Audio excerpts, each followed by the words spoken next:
আসসালামু আলাইকুম। কেমন আছেন সবাই? আশা করি সবাই ভালো আছেন। আজকে আমি আপনাদের সাথে শেয়ার করব অনার্স চতুর্থ বর্ষ ২০২২ এর সমাজকর্ম বিভাগের সাজেশন নিয়ে।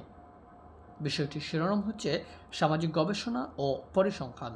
বিষয়টির কোড হচ্ছে ২৪-২১-০৭। পরীক্ষাটি অনুষ্ঠিত হবে আগামী ৩০/৫/২০২৪ তারিখে। এই ভিডিওটিতে ক বিভাগ, খ বিভাগ এবং গ বিভাগের সাজেশন শেয়ার করব। ইনশাআল্লাহ এই সাজেশন থেকে পরীক্ষাতে কমন পড়বে। প্রথমেই শেয়ার করব ক বিভাগের সাজেশন। ক বিভাগের প্রথম নম্বর প্রশ্ন হলো গবেষণা কি? গবেষণা হলো পর্যবেক্ষণ, অনুসন্ধান, পরীক্ষা, বিশ্লেষণ ইত্যাদির মাধ্যমে সৃষ্ট নতুন চিন্তা বা ভাবনা। ২ নম্বর প্রশ্ন তত্ত্ববিশ্ব বা সমগ্র কি? গবেষণার আওতাধীন সকল পর্যবেক্ষণ উপাদান বা বস্তুর সমষ্টিকে সমগ্রক বলা হয়। ৩ নম্বর প্রশ্ন প্রত্যয় কি? প্রত্যয় হচ্ছে কোনো ধারণা বা বিশ্বাস একটি বিশেষ সামাজিক অবস্থার বর্ণনা করার জন্য যে শব্দ বা শব্দগুচ্ছ ব্যবহার করা হয় সেটাই হচ্ছে প্রত্যয়।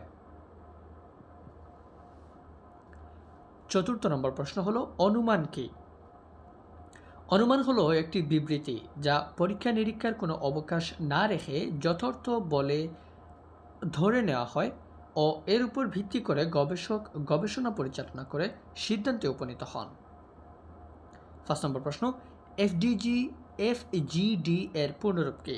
Focus group discussion. ৬ নম্বর প্রশ্ন scientific social survey and research গ্রন্থটির লেখক কে? Scientific social survey and research গ্রন্থটির লেখক হলেন পলিন ভি ইয়ং। ৭ নম্বর প্রশ্ন বিষয়বস্তু বিশ্লেষণ পদ্ধতি কাকে বলে অথবা বিষয় বিশ্লেষণ পদ্ধতি কি?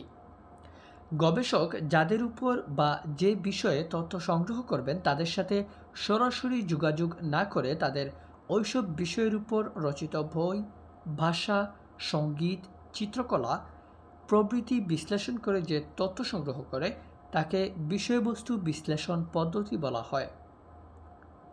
৮ নম্বর প্রশ্ন বিস্তারের আদর্শ পরিমাপটি কি অথবা বিস্তার পরিমাপের আদর্শ পরিমাপক কোনটি? বিস্তারের আদর্শ পরিমাপ পরিমিত ব্যবধান। ৯ নম্বর প্রশ্ন সমাজকর্ম গবেষণা কি? সমাজকর্মের সাথে সংশ্লিষ্ট সমস্যাবলীর নিয়ন্ত্রণ, সমাধান এবং সমাজকর্মের জ্ঞান, দক্ষতা, ধারণা ও পদ্ধতির উন্নয়নকল্পে পরিচালিত সুশৃঙ্খল ও সূক্ষ্ম অনুসন্ধান প্রক্রিয়াই হচ্ছে সমাজকর্ম গবেষণা। ১০ নম্বর প্রশ্ন শ্রেণী মধ্যবিন্দু কি অথবা শ্রেণী মধ্যবিন্দু কাকে বলে? কোনো শ্রেণীর উচ্চসীমা এবং নিম্নসীমার যোগফলকে ২ দ্বারা ভাগ করলে প্রাপ্ত ভাগফলই হচ্ছে শ্রেণী মধ্যবিন্দু। ১১ নম্বর প্রশ্ন গণসংখ্যা নিবেশন বলতে কি বোঝায় অথবা গণসংখ্যা কি? সংগৃহীত তথ্যসমূহকে বিভিন্ন শ্রেণীতে বিভক্ত করে শ্রেণীগুলোকে মানের ক্রমানুসারে নিজ নিজ গণসংখ্যা সহ পাশাপাশি সাজিয়ে তথ্যাদের উপস্থাপনকে গণসংখ্যা নিবেশন বা বিন্যাস বলা হয়। কোনো তথ্যসারিতে কোনো একটি মানের যতবার পুনরাবৃত্তি ঘটে তার সংখ্যাগত মানই গণসংখ্যা। ১২ নম্বর প্রশ্ন কেন্দ্রীয় প্রবণতার পরিমাপ কয়টি এবং কি কি অথবা কেন্দ্রীয় প্রবণতা পরিমাপের পদ্ধতিসমূহ উল্লেখ করো। কেন্দ্রীয় প্রবণতার পরিমাপ ৫টি। ক নম্বর গাণিতিক গড় বা যোজিত গড়। খ নম্বর হলো জ্যামিতিক গড় বা গুণিতক গড়। ৩ নম্বর তরঙ্গ গড় বা বিপরীত গড় কিংবা উল্টন গড়। ঘ নম্বর বা ৪র্থ নম্বর হচ্ছে মধ্যমা এবং সর্বশেষে হচ্ছে প্রচুরক। ১৩ নম্বর প্রশ্ন কেন্দ্রীয় প্রবণতার আদর্শ পরিমাপক কোনটি? কেন্দ্রীয় প্রবণতার আদর্শ পরিমাপক হচ্ছে গাণিতিক গড়। ১৪ নম্বর প্রশ্ন জ্যামিতিক গড় বা গুণিতক গড় কাকে বলে? কোনো তথ্যসারিতে যতগুলো অশূন্য ধনাত্মক মান থাকে তাদের গুণফলের তততম মূলকে উক্ত তথ্যসারির জ্যামিতিক গড় বা গুণিতক গড় বলা হয়। ১৫ নম্বর প্রশ্ন প্রদত্ত উপাত্ত থেকে মধ্যমা বের করো। সংখ্যাগুলো হলো ৮, ৫, ১০, ৭, ৬, ৪। প্রদত্ত উপাত্তের মধ্যমা হচ্ছে ৬.৫। ১৬ নম্বর প্রশ্ন নির্ভরণ কাকে বলে?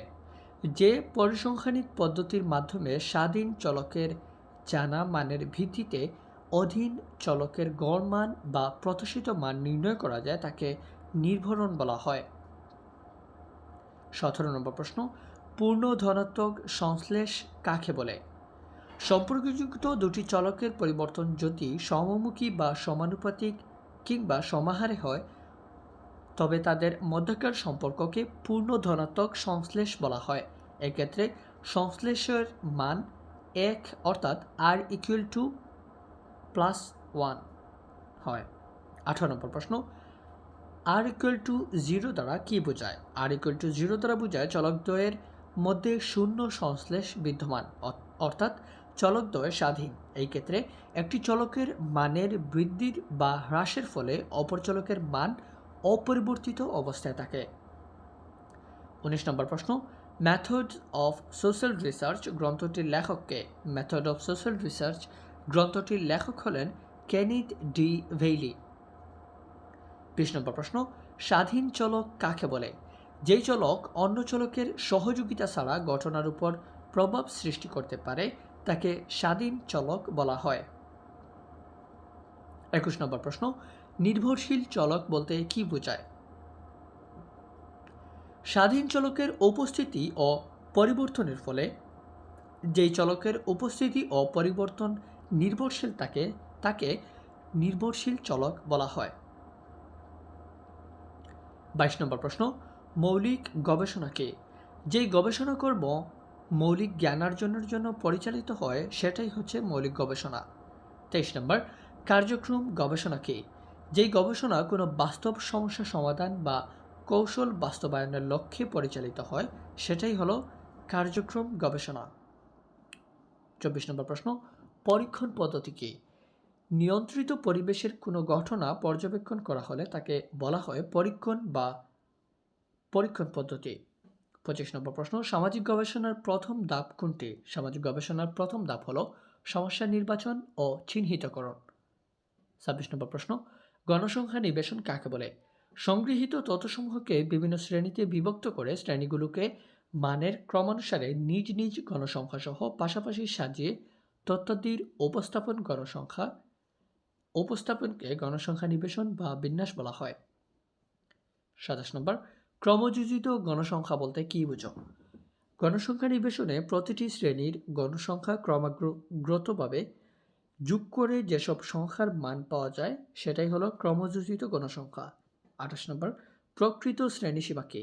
অন্তর্ভুক্ত শ্রেণীব্যক্তি বিশিষ্ট গণসংখ্যা নিবেশনে কোনো শ্রেণীর উচ্চসীমা ও তার পরবর্তী শ্রেণীর নিম্নসীমার পার্থক্যকে 2 দ্বারা ভাগ করে ভাগফলকে ওই শ্রেণীর নিম্নসীমা থেকে বিয়োগ করে এবং উচ্চসীমার সাথে যোগ করে যেই নিম্নসীমা ও উচ্চসীমা পাওয়া যায় তাকে ওই শ্রেণীর প্রকৃত নিম্নসীমা ও প্রকৃত উচ্চসীমা বলা হয়।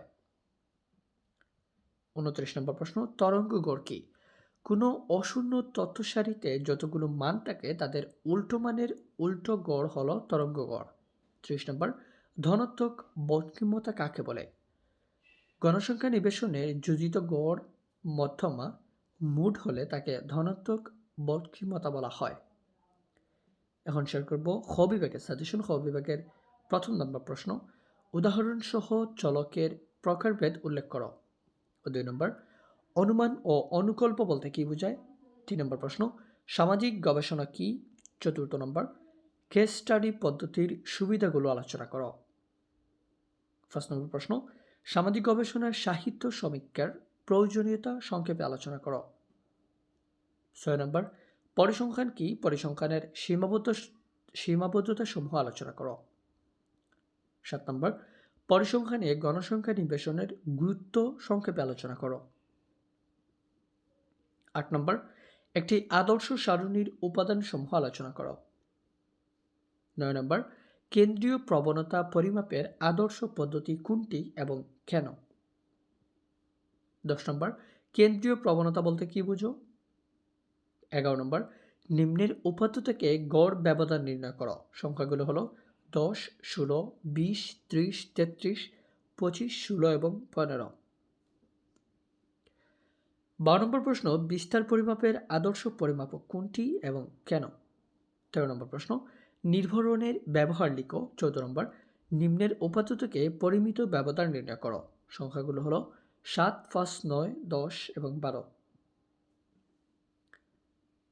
এখন আপনাদের সাথে শেয়ার করব গ বিভাগের সাজেশন। গ বিভাগের প্রথম নম্বর প্রশ্ন, বৈজ্ঞানিক পদ্ধতি বলতে কি বুঝো? সামাজিক গবেষণা কিভাবে বৈজ্ঞানিক পদ্ধতি অনুসরণ করে আলোচনা করো।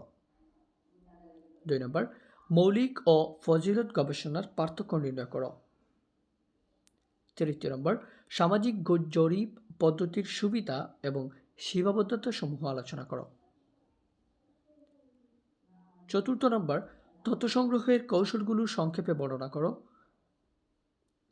5 নম্বর, বাংলাদেশে সামাজিক গবেষণা পরিচালনার ক্ষেত্রে সমস্যা এবং সীমাবদ্ধতা সমূহ আলোচনা করো। 6 নম্বর প্রশ্ন, পরিসংখ্যানের বৈশিষ্ট্যগুলো আলোচনা করো। সমাজকর্ম অনুশীলনে পরিসংখ্যানের গুরুত্ব আলোচনা করো। 7 নম্বর, সামাজিক জরিপ পদ্ধতির সুবিধা ও সীমাবদ্ধতাগুলো আলোচনা করো। 8 নম্বর, গণসংখ্যা নিবেশন বলতে কি বোঝায়? 9 নম্বর প্রশ্ন, কেন্দ্রীয় প্রবণতা বলতে কি বোঝো? 10 নম্বর, নিম্নের উপাত্ত থেকে গড় ব্যবধান নির্ণয় করো। সংখ্যাগুলো হলো 10, 16, 20, 30, 33, 25, 16 এবং 15। 11 নম্বর প্রশ্ন, বিস্তার পরিমাপের আদর্শ পরিমাপক কোনটি এবং কেন? 12 নম্বর, নির্ভরণের ব্যবহার উল্লেখ করো। সর্বশেষ প্রশ্ন, নিম্নের উপাত্ত হতে পরিমিত ব্যবধান নির্ণয় করো। সংখ্যাগুলো হলো 7, 5, 9, 10 এবং 12। এটাই ছিল আজকের ভিডিও। ভালো লাগলে অবশ্যই চ্যানেলটি সাবস্ক্রাইব করবেন। ধন্যবাদ সবাইকে।